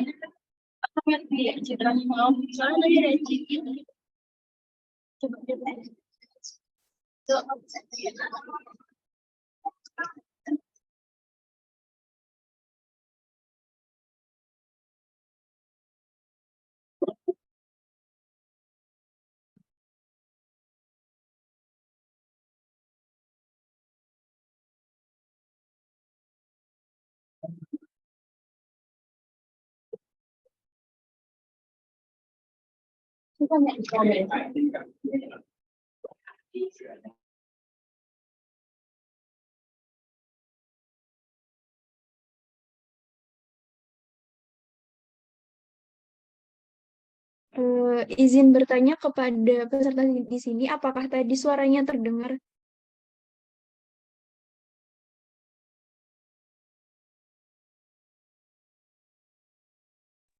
Belum Kak, belum terdengar.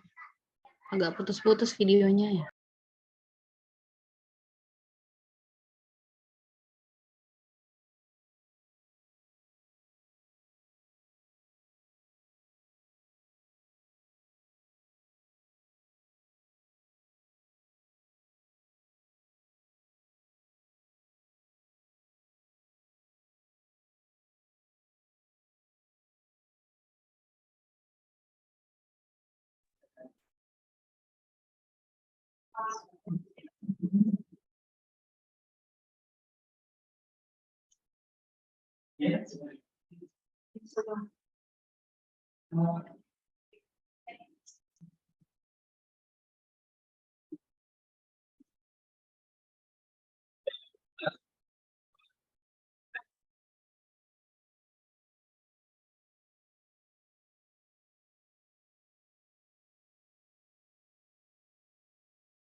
Baik, karena di sini tadi ada trouble, jadi mungkin saya akan bacakan pertanyaan selanjutnya ya, Dok.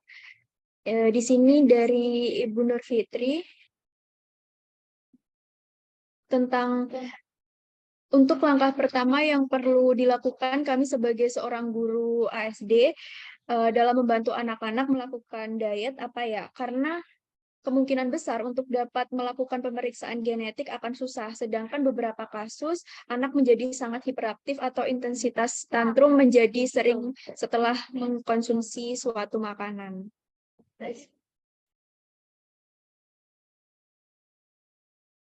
Ya, jadi gini, biasanya memang untuk terapi anak-anak dengan ASD ini kita butuh tim ya. Timnya itu biasanya dari orang tuanya sendiri atau keluarganya, support sistemnya, kemudian dari dokter psikologi atau psikiaternya, kemudian fisioterapi, dan juga nutritionistnya, gitu ya.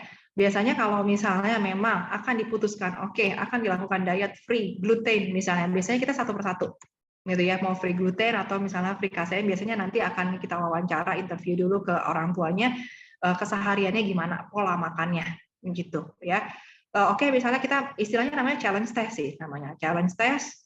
Kemudian misalnya oke mau dilakukan free kasein gitu ya, free kasein. Coba dilihat kurang lebih proses adaptasinya itu kurang lebih 3 bulan. Sambil terapi berjalan, diet berjalan, jadi seiringan nih nanti dilihat perkembangannya gimana gitu ya. Nanti hasil-hasil laporannya kemudian dipantau juga dari dokter gizinya untuk status gizinya. Jangan sampai nanti dia lakukan diet tertentu tapi kemudian nanti status gizinya malah memburuk, intinya gitu. Kemudian kalau dilihat nanti hasil progres dari satu tim itu misalnya dengan 3 bulan itu misalnya ada perbaikan tapi belum terlalu signifikan, biasanya kita lanjutkan gitu ya, kita lanjutkan, kita pantau lagi selama 3 bulan terakhir atau 1 bulan atau 3 bulan terakhir. Kalau dilihat hasilnya membaik, boleh dilanjutkan sebenarnya diet seperti itu gitu ya. Tapi kalau misalnya dinilai ternyata dengan free kasein misalnya, tapi kemudian perilakunya nggak membaik atau nggak ada perubahan gitu ya, terus anaknya juga menjadi malnutrisi, itu biasanya dari timnya harus sudah mengambil keputusan ya dietnya harus diganti, dietnya harus di stop gitu ya. Artinya secara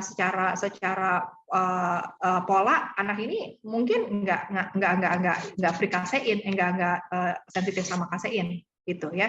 Baru kemudian kita challenge lagi dengan kemudian misalnya free gluten tadi gitu. Jadi misalnya memang untuk challenge test ini agak susah, kayak orang alergi, nyari alerginya nih, alergi apa itu setengah mati, memang agak susah gitu ya. Tapi memang prosesnya akan panjang. Tapi ketika kan kemudian nanti ke dietnya kemudian dilihat cocok gitu, itu akan nanti jadi panduan untuk kedepannya jangka panjangnya anak ini untuk dietnya seperti apa gitu ya. Cuma memang selama dilakukan diet eliminating diet tadi harus dipantau. Setidaknya ibunya atau orang tuanya harus tahu bagaimana cara memantau anak ini selama eliminating diet tadi. Salah satunya adalah setidaknya dia pantau berat badannya gimana tuh per minggunya berat badannya apakah ada turun, naiknya pun berapa dicatat. Terus tinggi badannya juga dicatat. Kalau tinggi badan biasanya per bulan. Jadi ada form khusus tuh nanti. Berat badannya berapa, tinggi badannya berapa gitu ya. Tiap bulan dipantau, orang tuh harus bisa melakukan itu di rumah gitu ya. Kemudian nanti akan ada laporan misalnya per 1 bulan atau per 3 bulan nanti ketika ketemu dengan satu tim, evaluasi gizinya gimana ketika dilakukan eliminating diet, itu yang benar gitu ya. Kalau jangan sampai terjadi, apalagi ini yang paling sering terjadi ya, stunting, itu sih yang paling kita khawatirin. Stunting itu anaknya nggak tumbuh dan nantinya akan mempengaruhi ke perkembangannya, nanti akan malah makin jelek hasil behaviornya gitu ya. Karena memang kita nggak bisa pungkiri bahwa nutrisi itu jadi core untuk tumbuh kembang mereka ya. Jadi walaupun mau dilakukan diet misalnya eliminating diet tadi, orang tua harus diajarkan bagaimana pemantauan gizi di rumah, itu yang pertama ya. Kemudian nanti akan ada laporan status gizinya nanti gimana terkait dengan eliminating diet tadi, apakah ada gangguan akibat eliminating diet dari status gizinya tadi, terkait status gizinya tadi. Kalau ada harus hati-hati gitu ya. Misalnya terjadi bagus kok, behaviornya cenderung perbaikan dan lain-lain gitu kan, tapi status gizinya kurang gitu ya. Itu juga nanti harus ada tim terapi gizi yang harus membantu perbaikan gizi anak ini. Karena ke depannya kalaupun secara terapi lain-lainnya menunjang, tapi kemudian selama perjalanan nih behaviornya bagus nih, tapi status gizinya turun, ke depannya behaviornya akan turun lagi. Itu pengalaman saya sih gitu ya. Jadi memang harus seirama, harus ada satu tim dan pemantauan gizinya harus rutin. Orang tua harus diajak untuk tahu gimana cara nilai status gizi anak ya. Dan harus konsisten sih memang diet gini. Kadang-kadang ya, maaf ya, di dalam support system dalam keluarga, mamanya atau papanya udah bisa nih misalnya, oke kamu harus free kasein, nggak boleh minum susu dan lain-lain. Karena kan kita harus lihat efeknya, ya kan? Harusnya mau harus konsisten. Tapi kemudian ketika datang ke rumah omahnya kasihan nih, gitu kan? Ya udahlah kasih susu, gitu-gitu. Jadi kadang-kadang ada bias. Kadang-kadang kita juga menilainya agak sulit seperti itu. Ya.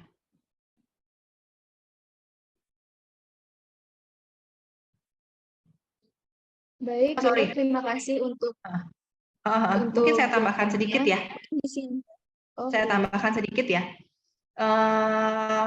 Untuk intoleransi ini gitu ya, yang berdasarkan pengalaman saya, kita bisa modifikasi dari dosis.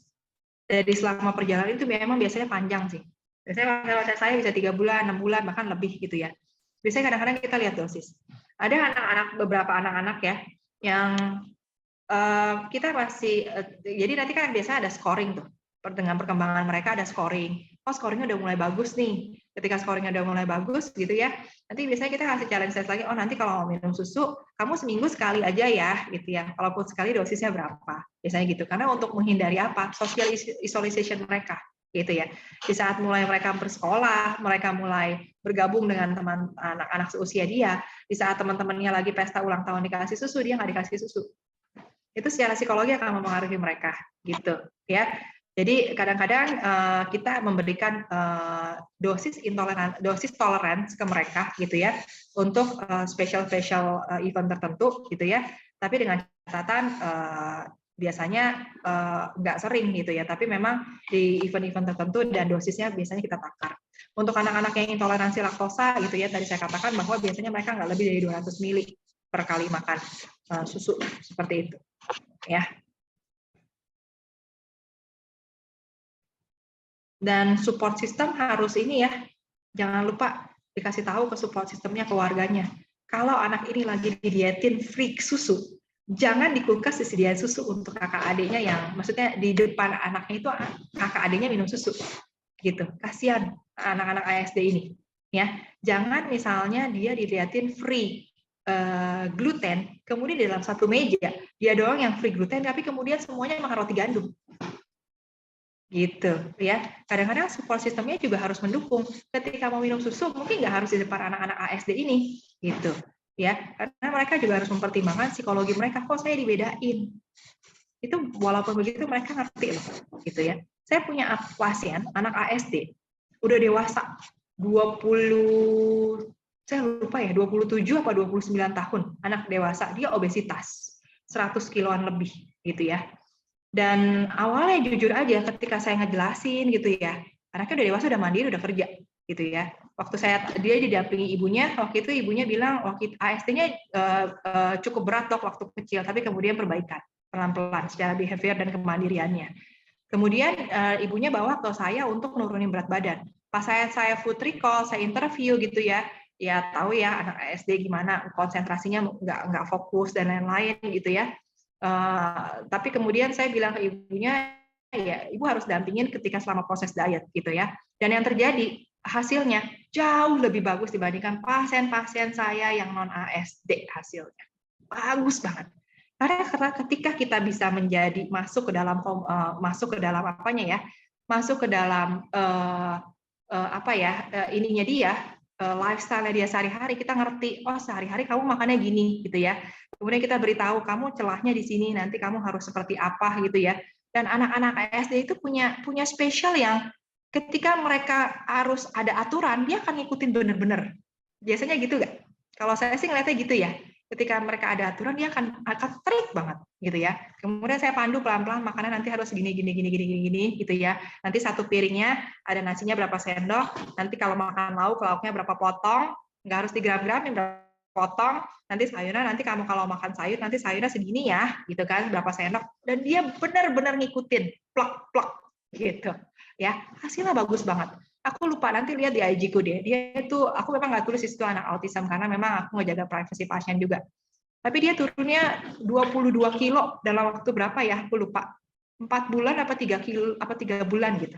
Dan dari ibunya katakan bahwa dia benar-benar ngikutin semua omongan dokter gitu ya. Anak ASD itu kalau udah nemu bestinya, nemu orang yang cocok, dia akan jadi anak orang itu bestie dan ikutin gitu semua.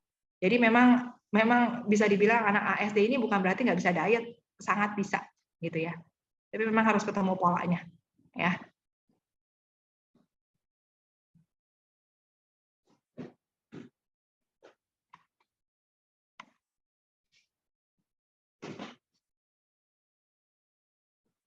Baik dok, terima kasih atas jawabannya, sangat detail sekali ya.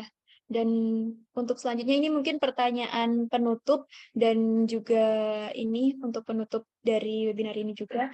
Ini di mana ada dari Ibu Mona Lisa, Dok, di mana anak saya itu umur 3 tahun 8 bulan, dari umur 2 tahun dideteksi autis, setiap hari makannya tuh berat itu aja seperti nasi, kriuk ayam, atau kuah kari ayam, atau sapi saja. Kalau diganti gak mau makan misal tambah sayur dan telur, susu dan buah juga gak apa-apa, apakah gak apa-apa Dok seperti itu? Dan mungkin pertanyaan untuk selanjutnya juga, apakah ada rekomendasi dari dokter tentang ini, rekomendasi untuk konsultasi gizi di mana di daerah Malang dan juga di manalah untuk yang online seperti itu? Oke. Ya. Ya memang betul ya, anak-anak dengan autism ini kan biasanya memang picky eater gitu ya. Memang agak sulit gitu ya. Kadang-kadang saya ngelihat ada waktu itu saya di depan saya gitu ya, memang kita simulasi cara makan gitu dan lain-lain ya. Kita bikin telur goreng, terus telur gorengnya itu ada item-itemnya dikit yang nggak mau makan gitu ya. Jadi memang agak-agak susah karena picky eater yang tadi saya bilang memang masalahnya itu food selectivity, food rejection, terus pengaturan pola makannya juga nggak teratur dan sebagainya ya. Tapi memang tetap harus dimulai, tetap harus ada effort di mana mereka anak-anak dengan autism ini bisa diajarkan aturan. Tapi seenggaknya mereka harus tahu makan yang benar itu seperti apa. Biasanya saya akan kasih piring gitu ya. Piringnya itu nanti akan saya kasih pola gitu ya. Kalau kamu intinya pola makan kamu itu nanti harus ada nasinya gitu ya. Dan di sini adalah sayurnya gitu ya. Di sini nanti ada misalnya lauknya, terserah kamu makan apa, sama buahnya misalnya gitu ya. Tapi dia harus tahu dulu yang benar. Entah habis itu dicampur-campur sama dia, habis itu mungkin yang dimakan cuma ayamnya sama nasinya, habis itu yang dimakan cuma ayamnya sama sayurnya, itu terserah. Tapi dia harus tahu dulu aturan makan yang benar seperti apa gitu ya. Dan itu juga harus dicontohkan sama siapa? Orang tuanya. Artinya orang tuanya harus jadi role model dulu buat mereka. Yang jadi support system sehari-hari di rumah itu harus jadi role model dulu untuk mereka. Karena mau bagaimanapun mereka autis ataupun tidak gitu ya. Anak-anak mereka punya sistem serap di otaknya untuk bisa meniru sekitarnya. Dan anak-anak autism punya kemampuan untuk itu, percayalah gitu ya. Artinya support systemnya harus jadi role model itu dulu ya. Memang prosesnya nggak gampang. Istilahnya mungkin picky eater itu akan berjalan bertahun-tahun gitu ya. Tapi yang tetap kita harus pantau, misalnya nih, dia cuma mau makan nasi sama kriuk ayam gitu ya. Tapi setidaknya dia masih mau buah, dia misalnya nggak mau makan dan lain-lain gitu ya. Buahnya misalnya dia masih bisa deh minum jus. It's okay, nggak apa-apa, kasih aja jusnya. Tapi sehari dia harus minum jus seenggaknya 3 kali untuk bisa memenuhi apa? Kebutuhan serat dari sayur dan sayur yang hilang di makanan harian dia. Jadi harus ngerti ketika ada porsi makan yang sebenarnya hilang, orang tuanya harus ganti dengan apa? Gitu. Misalnya nih, dia nggak mau nih dia cuma makan kriuk ayam. Dia nggak mau makan ayamnya sendiri atau dagingnya, kan proteinnya berarti nggak ada. Bener nggak? Proteinnya itu harus diganti dengan apa? Susu. Tadi kan masih bisa minum susu. Bisa oke, nggak apa-apa, kasih susu. Susunya diganti pakai smoothies misalnya, pakai jus buah. Jadi susunya dapat, proteinnya dapat, vitamin mineral dapat. Jadi harus ada substitusi di mana sambil ngajarin anak ini pola makan yang benar, tapi sambil menjaga supaya anak ini juga nggak malnutrisi atau defisiensi vitamin mineral. Seperti itu. Jangan cuma dibiarin, oh ya udahlah makan nasi sama kriuk ayam, ya udah gitu kan. Tapi kemudian nggak ada effort untuk menambah makanan-makanan lainnya. Ya. Terus misalnya, dan anak-anak itu perlu dijelasin gini, yang biasanya susah itu makan sayur sama buah, bener gak tuh? Karena mereka food selectivity-nya salah satunya dari rasa. Mereka udah ketemu rasa brokoli, rasanya kayak gitu, nyium aja, mereka udah nolak biasanya gitu. Tapi cari dulu, anak-anak dengan AS mau anak dengan ASD, mau tidak dengan ASD, tahu dulu mereka sukanya apa. Oh, mereka misalnya suka keju, misalnya nih, suka keju. Oke, yang ditonjolin itu jangan rasa sayurnya atau rasa bayamnya atau rasa brokolinya. Yang ditonjolin yang dia suka dulu. Oh, ada kejunya. Anaknya nanti happy. Misalnya dia makan nih, ada nasi sama misalnya sayur bayam. Sayur bayamnya nggak usah banyak-banyak dulu. Misalnya 1 sendok atau 2 sendok dulu, gitu ya sayur bayam. Kemudian dikasih keju. Ya, sehingga yang anaknya itu rasain bukan rasa bayamnya, tapi rasa yang dia suka. Oh, dia happy, dia ada keju. Ya, seenggaknya mensimulasi untuk makan dulu. Tapi kemudian ketika udah mulai berjalan nih, dia makanan dikasih keju, nanti pelan-pelan kejunya kita kurangin, bayamnya kita tambahin, gitu ya. Nanti pelan-pelan dia akan paham, oh ini tuh bayam tuh ternyata enak ya. Jadi sama seperti anak-anak gitu yang lain, bukan cuma anak ASD doang. Yang ditanamkan tuh ke mereka dulu bahwa makanan itu bisa diterima secara rasa dulu. Bukan kamu harus makan sayur ya, sayur ini sehat buat otak kamu, sayurnya sehat biar bisa kamu bikin tinggi dan lain-lain. Kamu harus makan sayur, kamu harus makan buah. Tapi kemudian dikasih bayam rebus, dikasih brokoli rebus, muntah mereka, reject mereka. Ketika mereka reject, mereka akan trauma. Apalagi anak ASD, itu akan menjadi psikologi mereka yang kemudian akan mereka ingat gitu ya. Kemudian rejection itu akan berlanjut gitu. Jadi proses pengenalannya itu harus smooth juga. Jadi ketika proses pengenalan terhadap makanan tertentu, mau mengenalkan sayur, mau mengenalkan buah, cari dulu apa yang mereka suka. Mereka suka keju, tambahin keju. Mereka suka susu, susunya buahnya jadi milkshake gitu ya. Mungkin susunya lebih banyak daripada buahnya dulu. Nanti pelan-pelan dikurangi sampai mereka paham, oh ini toh sayur, oh ini toh buah. Sayur dan buah tuh enak gitu. Jadi pelan-pelan mereka akan bisa mereka akan bisa cari makanan itu sendiri tanpa disuruh ya. Bahkan ada beberapa pasien saya yang akhirnya mereka udah agak gede sih, akhirnya mereka paham kalau mereka nggak makan sayur, mereka susah pup. Kalau mereka susah pup, mereka biasanya nggak nyaman tuh di perut dan lain-lain gitu kan, mereka jadi tantrum, marah-marah, dan akhirnya diberikan pendekatan pelan-pelan, akhirnya di titik tertentu memang agak lama ya, di titik tertentu mereka ngerti, oh kalau saya nggak makan sayur, perut saya sakit, saya nggak bisa pup, jadi saya harus makan sayur. Gitu. Tapi nanti pengolahan sayurnya itu yang kita harus juga paham bahwa mereka sensitif secara rasa, jadi harus rasanya enak, ya, gitu.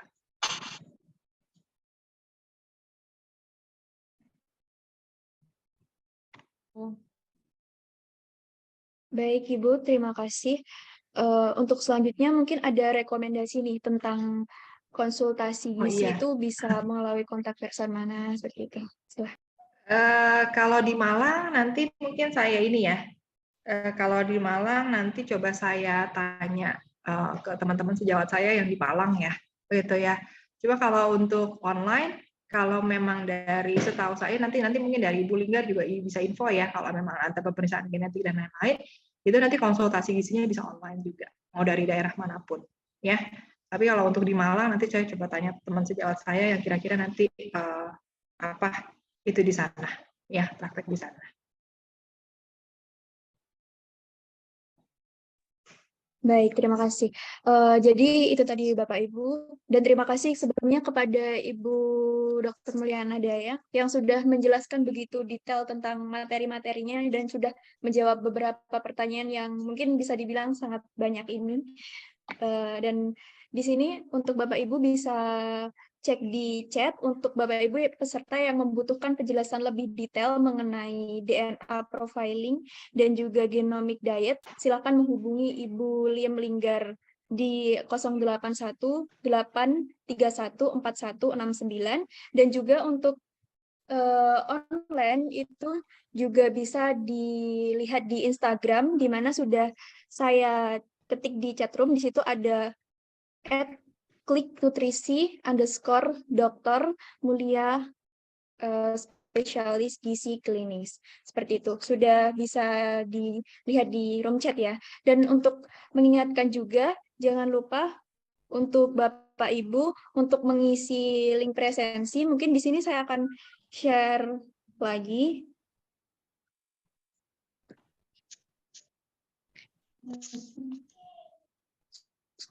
Sudah saya share, dan untuk mengakhiri webinar kita pada pagi hari ini, terima kasih dan juga saya mohon maaf selaku moderator apabila tadi ada kesalahan sinyal ataupun perkataan dari saya kepada Ibu Mauliana Daya, dan terima kasih, dan juga mohon maaf apabila saya tadi sempat beberapa kali ada kesalahan sinyal dan beberapa perkataan seperti itu. Ya, mungkin untuk Bapak Ibu bisa on cam terlebih dahulu untuk dokumentasi.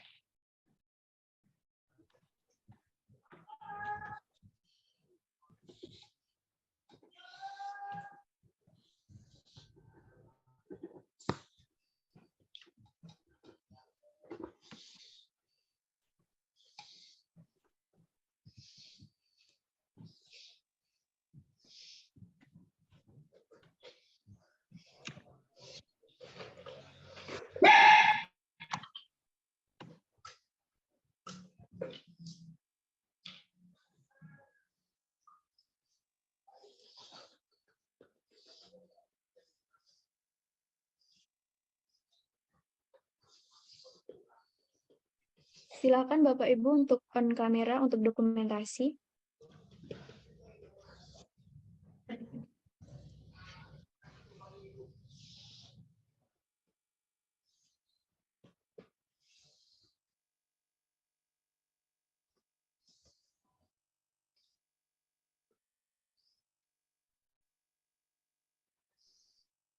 Satu, dua, tiga. Udah. Satu kali lagi mungkin Bapak Ibu. Satu, Belum sabar aja. gini.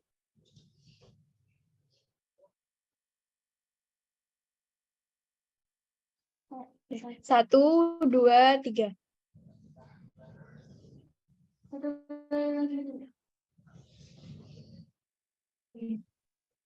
Satu kali lagi karena di sini ada 3 room ya Bapak Ibu. 1, 2, 3. Ya sudah, baik, terima kasih. Sekian dari saya, mungkin untuk Bapak Ibu bisa meninggalkan room, dan terima kasih yang sudah bergabung untuk webinar kali ini. Wassalamualaikum warahmatullahi wabarakatuh. Waalaikumsalam warahmatullahi wabarakatuh.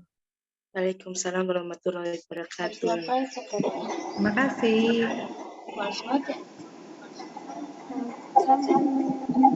Terima kasih dokter.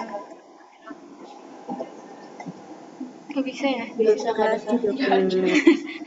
Sama-sama Ibu, semoga bermanfaat ya.